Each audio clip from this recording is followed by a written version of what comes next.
Good morning, good morning, good morning. Today's wisdom will be coming out of the Gospel of John, John chapter 15, verse number 13. That's John chapter 15, verse 13. It says, greater love has no man than this, than a man to lay down his life for his friend. Today I want to talk about laying down our lives, laying down our lives.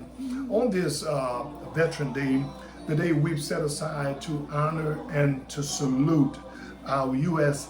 military servicemen and women, to those who have made the ultimate sacrifice, and those who have served and retired, and those who are currently serving. We certainly salute you. We thank you for your patriotic service to our country.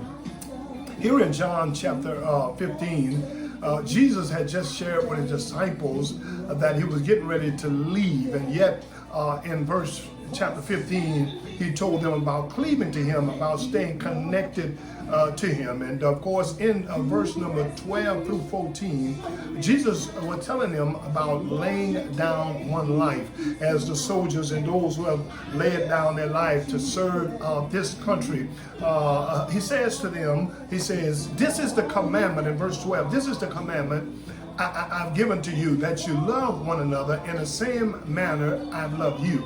He says, first, I'm giving you a mandate, a commandment, a mandate. And of course, a mandate, his mandate is his enablement. When God is telling us to love one another in the same manner in which he loved us, of course, in the manner Christ has loved us, he loved us with the agape love. He loved us unconditionally. And of course, in verse 13, we see a manifestation of that love. He said, greater love has no man than this, than a man to lay down his life for his friend.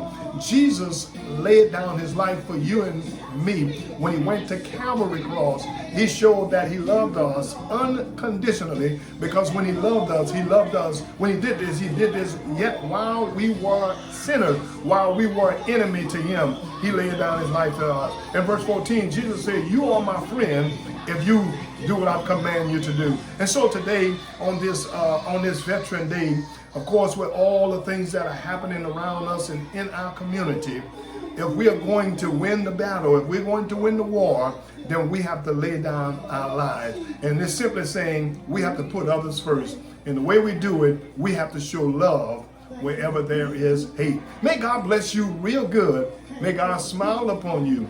And may God be gracious and give you peace. That's my prayer for you and your family today.